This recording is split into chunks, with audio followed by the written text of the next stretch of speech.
Welcome to Disc 2 of The Incredibles. Although my favorite place to see a movie is on the giant screen of a great old movie theater, I love DVDs, and one of my favorite things about DVDs is the extra features. With that in mind, we've tried to jam as many cool things as we could onto this disc. There are 2 original animated shorts, Jack Jack Attack, which was created especially for this DVD, and Boundin', which appeared before The Incredibles in theaters. There are documentaries about our experiences making The Incredibles, scenes deleted from our story reels, even a rare, historically significant film long thought lost and only recently discovered. You'll find all this and more here on Disc 2, so pop some corn, grab a beverage, dim the lights, and strap in. We're about to enter the Incredible Zone.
the dash.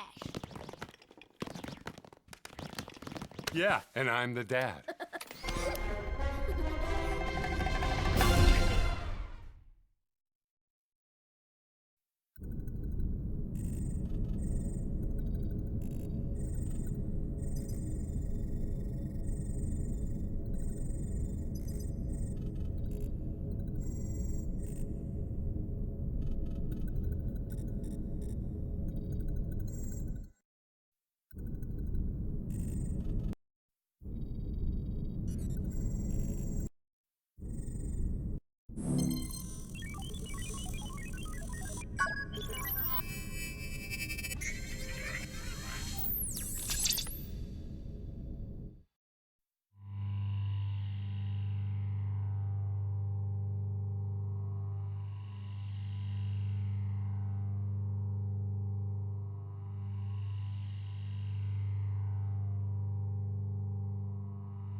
Agent Rick Dicker, File 93718. The files of the National Supers Agency are hereby sealed in accordance with the Superhero Restriction Act banning all supers activity.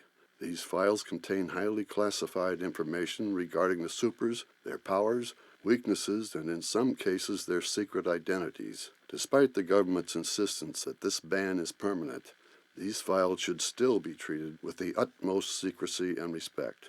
Who knows? Maybe one day these kids will be allowed to help people again. I sure hope so.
Do we have to talk about the Thrilling Three?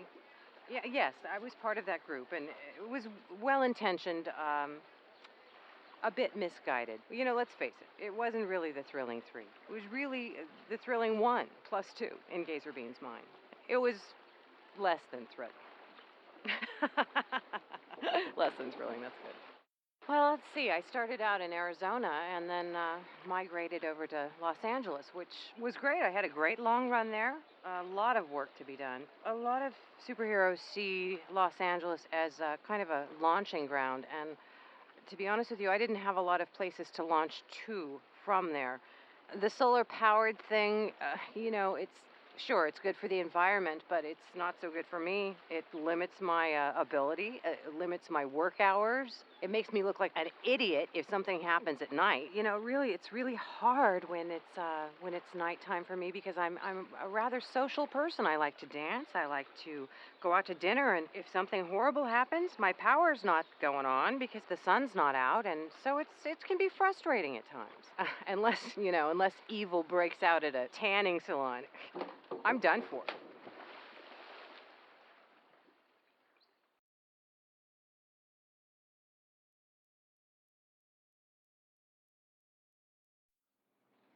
I am very independent. I don't need helicopters. I don't need airplanes. I can heat the air underneath me and lift right up, and I don't have equipment. The flames come straight out of me. What a waste. Some superheroes have equipment, and I think that's just a waste. You have to maintain it all the time. I just have my super suit, and that's about it. I like my independence. You know, the NSA knows that I'm very independent, and, you know, a team, you know, surrounding, you know, they do look after me, and which is good and everything. You know, they always have to keep an eye on me. I mean, I don't know why. I mean, I only light a couple of things on fire that I shouldn't light on fire. I mean, it's not my fault. I mean, it is very hard to, you know, keep everything under wraps. Sometimes my temper, you know, I can get a little bit hot-headed, but not much. I mean, when I think about things that kind of anger me just a little bit, you know, then boom, you know, the building lights on fire, and then next thing you know it, the hills light on fire, and then Frozone has to come along and you know, cool everything down, and then I have to be grateful and say, oh, thank you, Frozone, I really appreciate it. But, you know, he's really annoying. He thinks he's all that, and I do enjoy being independent. You know, they recognize that, and I love my powers, and, you know, I don't have to carry any equipment on me, and I really enjoy that. Could you say that again? Wait, what? Do you want me to say the whole thing again? I thought it was perfectly clear. You want me to go back again, the whole thing? I don't understand. Oh, geez. I am so sorry. I know what the problem is. I keep on forgetting which dimension I'm in. Wait, which dimension am I in?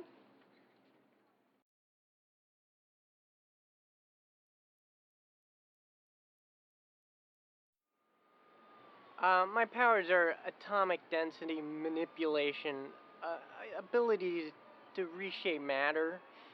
Say you have a cut or a boo-boo on your arm, I can, you know, I can probably do something about that. I'm not exactly a Band-Aid. I'm a little bit better than that. I'll actually heal it. You know, so I got my start in a doctor's office, actually. It seemed like a good place to start at the time, but it's pretty boring in there, actually, and I got a little tired of it.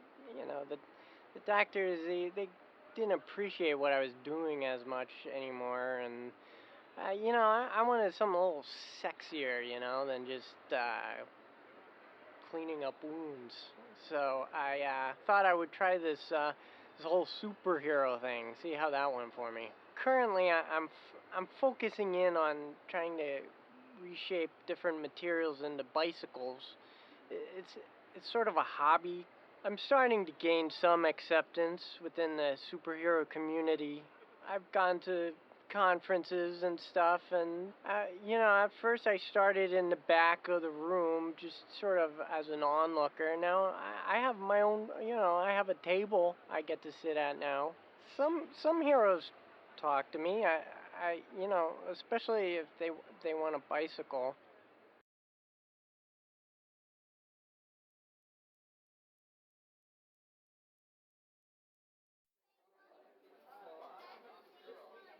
Being a superhero, one of the first things you got to do is figure out what you want the people to call you.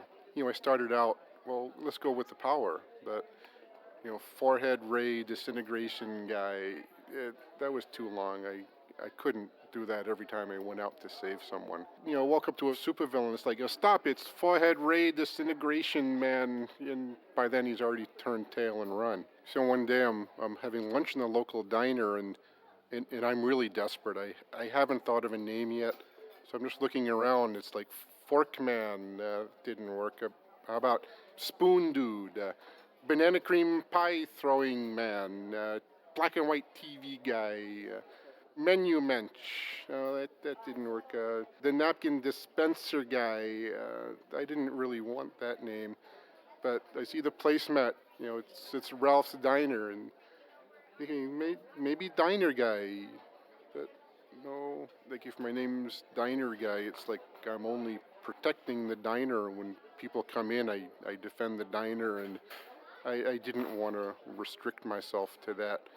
Keep thinking Diner Guy, it actually fit together. I thought it had a good ring to it. So I started saying it to myself. It was like dynamite and dynamo and dynamic and dinosaur. They all sort of meant big and powerful, and I just think all those words, they really sounded dynamic, which you put them together and you get me.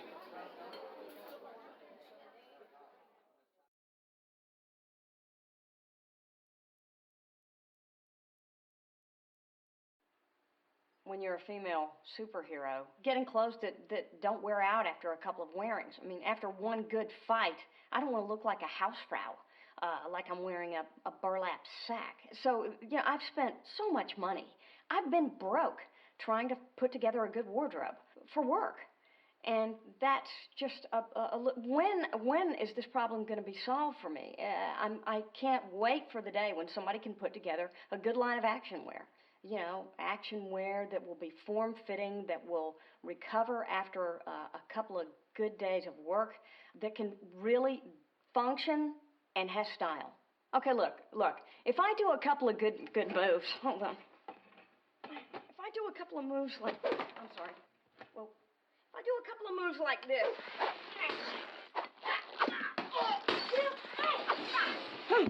I'm sorry. Like that. I mean, look at the underarms. My armpits are like practically down to my knees. This is like very, very unattractive. It's like bagging out around my hips. I was looking nice before, and now it's, maybe I'm as big as a house in this thing. Hey! Well? Is there somebody out there? I mean, is there any, like, good wardrobe designer? I might know someone who could do it. Help! I'm looking for a little help here, okay? Name's Edna Mode. She is a bit tough to deal with, and she won't come cheap. You know what? I got a good question. How come the NSA, the National Supers Association, isn't paying for my action wear, huh? Just remember to save your receipts. I don't think you guys want me playing for any other team, do you?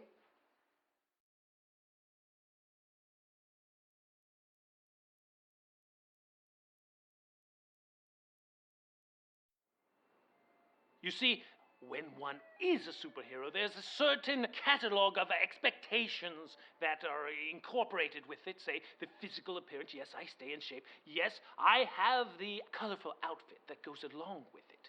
But you see, what is inside? The perception, the sensitivity, the foresight, and the psychic awareness are what is important and what makes us different.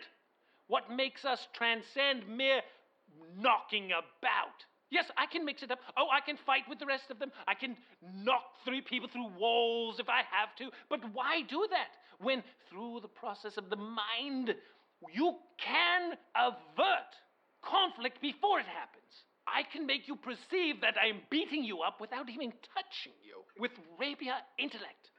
Quite frankly, there are a lot of things that come along with being a superhero, the whacking, the battering, that I find quite unpleasant. And frankly, it's the germs.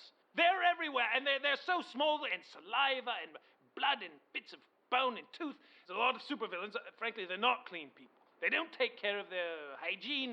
I mean, you punch a mouth, and who knows what's on you after that. If cleanliness is next to godliness, then ungodliness is dirty.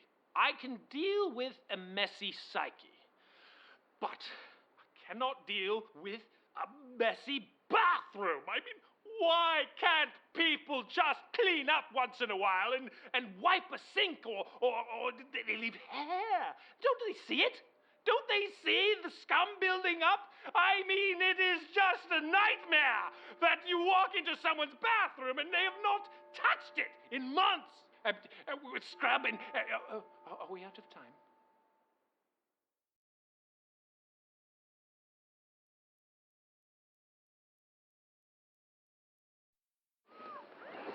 I've had some mishaps as Frozone, but generally I've learned how to take, lemons and make lemonade, And I've been able to do some things for people that, possibly would have turned out quite badly had I not been there. I've gone on vacations with friends of mine who were looking forward to a great ski vacation, and we got there, snow was melting. Hey, I was able to go out and make that happen. I'm like the human Zamboni. One day, I must have been, I don't know, maybe 1.5, 2 years old, and I had a glass of Kool-Aid, and I really wanted a popsicle. And in my mind, I was thinking, popsicle, next thing I know, Kool-Aid was frozen in the glass. I was like licking it. And from that point on, anytime I wanted to freeze something, I just thought about it being frozen and it was frozen. I was elated. I'm a superhero because that's who I am, If it was possible, I would love to just tell the world who I am and let them know. But then I'd have no privacy. There'd be, babes lined up around my house. There'd be guys calling every day trying to ask for a super favor. You know how that is.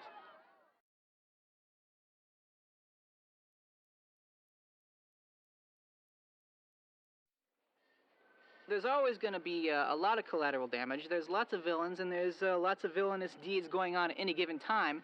Part of my job is to prioritize which villains I'm going to combat.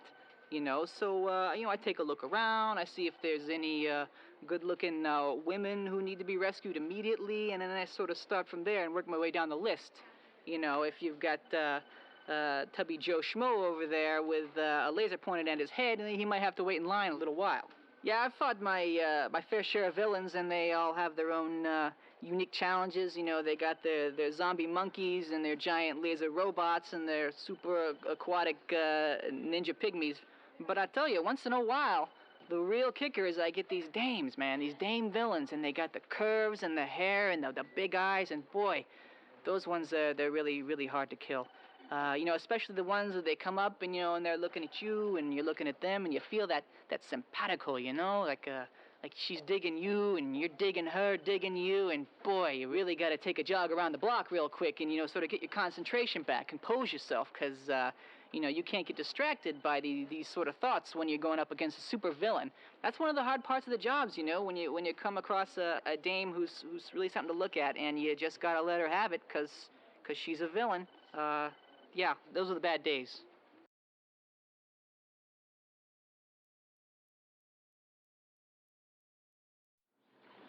I think the question I get asked the most is what happened with the Thrilling 3. It was working fine for me. I have no problem working in groups. I think we were very successful. I think at times we may have been among the best, but a team is just that, a team. And any time you take individuals and you put them in a contained environment, they tend to react like oil and water sometimes, or peanut butter and chocolate. Although peanut butter and chocolate does taste good together, so that's actually a bad example. I quite enjoy that. I think the thing I get asked about the most, of course, is my laser vision. People tend to think it's a real picnic to have eyes that shoot lasers, but believe it or not, it's had its disadvantages. If I look at anything too intently, it tends to burst into flames, which can be a real pickle in a relationship scenario. When you're conversing with somebody, a normal person would be able to look them square in the eye. I avert my gaze, which is often interpreted as disinterest, or rather daft or stupid, which couldn't be farther from the truth.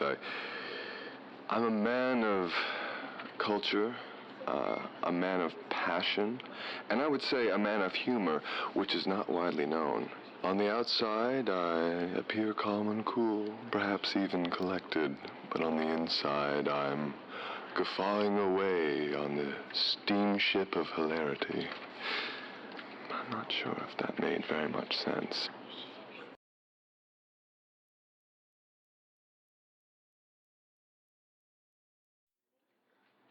Hey, how you doing? I'm Hypershock. So I have seismic wave generation, which is the ability to create earthquake-like disruptions in the ground to stop the bad guys with my dual seismic amplification hammers on one on each hand. No, I did not buy them at the hardware store, haha. Fly around with my vector thrust fusion rocket rucksack getting from place to place, and my powers are ineffectual and non-solid materials, but if I can get a 6.0 on the Richter scale, I can generally stop whoever's out there and... We gotta talk about this. Hang on. Hey, Irv. Hey. Where's Irv? Coffee. Yes, hello. I need some coffee. Very nice. No, I don't want tea. I want coffee, and put some aspirin in it or something. How about coffee made from aspirin? You people, you just don't do your homework. And look at this. What is this? Cheap. Spend a little money on your gear if you're going to have a super in here, okay? And you, who are you? I could be out solving crime at the very least. We're solving this hangover. Ow! Oh.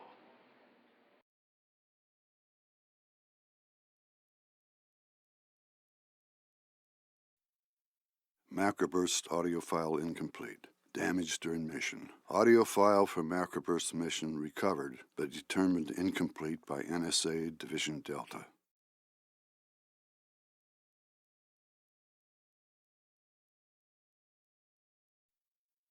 Audio file from Metaman found missing. Assumed confiscated during surprise attack by Baron von Ruthless. You know, some superheroes, they pay attention to their look when they're first breaking in, but then they get a little notoriety, they get a little sloppy. I mean, I don't want to, name names, but okay, the Flange. You remember the Flange? Oh, Flange. I mean, I love that guy. Hey, Flange, you know I love you, and I'm not talking out of school here, but the outfit, come on. I mean, he wore that out. I mean, he didn't even have it cleaned. He had schmutz on it from other battles that he fought, and he actually worked on a signature yodel for a year. A superhero yodel. If you can grasp that, yeah, I'd see him occasionally, we'd be at the same catastrophe. And he would come up to me, hey, Mr. I, I've been working on it, what do you think? Ooh,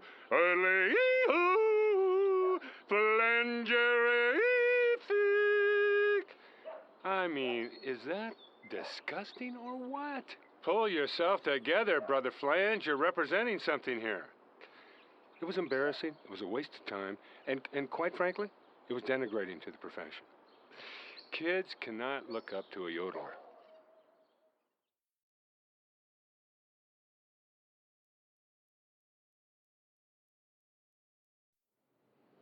I'll be happy to answer any questions you have. I just, it's kind of off day for me. I blew out the pipes. I was trying to seal off this thing that came out of the water. The villains, they always got those bases and stuff. So the funny thing is I blow out my pipes by blowing out the pipes. You know what I'm saying? It's a little joke, the play on words. Yeah, well, the Thrilling Three. What can I say? That was a good idea. I mean, I'm not sure I really know what happened. People blame me and they say there were these, conflicts. Excuse me. A little dry, but I don't know what they're talking about. I mean, Gazer Beam and I got along fine. Excuse me, I'm having a little trouble.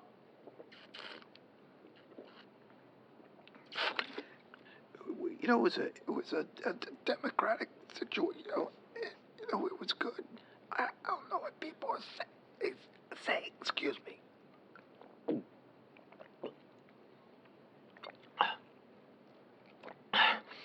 I like Gazer Beam. He was a good guy. Excuse me.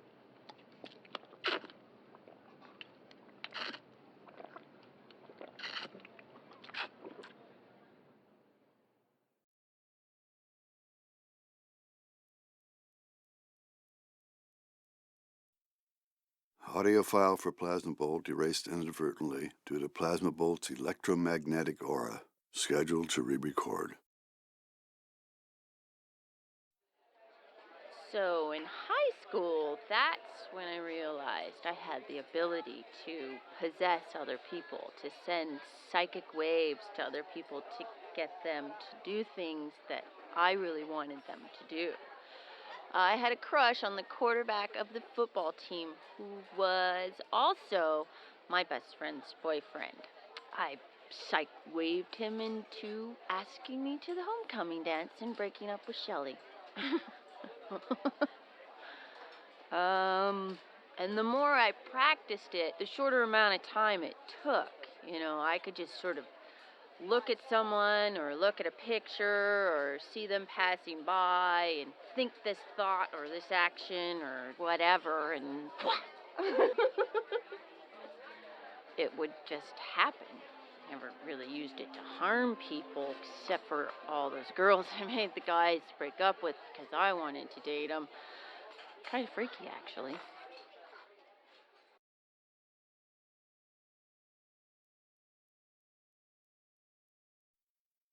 Splashdown audio file irretrievable due to water damage. There's vapors kind of gases in the air, and I can take them in. I'm kind of like a sponge in that way. I emit them however I want. I can emit your oxygen, I can emit carbon dioxide, carbon monoxide, whatever you need. It really depends on the situation. Say there's a fire, and I gotta save people or whatever. Basically, I can take the oxygen out of the air, and that stops the fire. On the other hand, if there's a bad guy, I just emit the oxygen, and the fire gets a little crazier, and then, bad guy's smoked. It's kind of awesome. Because I'm all about gas emissions. Yes, I have been the butt of many jokes. Maybe it's just because I'm too... What? What? Oh, I said butt. I said butt. What do you want? I said butt. Ha, ha, ha. Oh. It's a good time. See, this is exactly what I'm talking about. I've got powers. They involve gases. What do you want?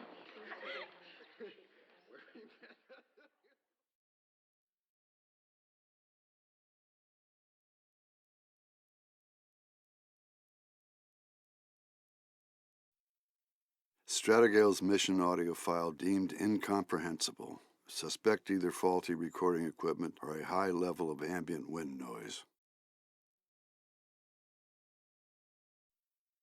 Thunderhead PSA, stay in school, take one. Hello, kids, this is Thunderhead. I wasn't always a superhero, but now I am. And I didn't graduate. I thought I was trying to tell them to graduate, wasn't I? Hello, kids, this is Thunderhead. Please stay in school, otherwise you'll wind up like me. That's not right. I don't know where I'm going with this. You told me there was going to be a script or something. Well, I don't read.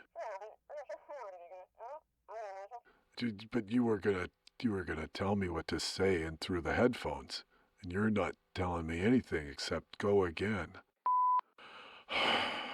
Hello, kids, this is Thunderhead. I didn't like school much, but maybe you will, because you probably won't have the same teachers I had. That's not so good. Just aim high, and Thunderhead believes in you. Thank you.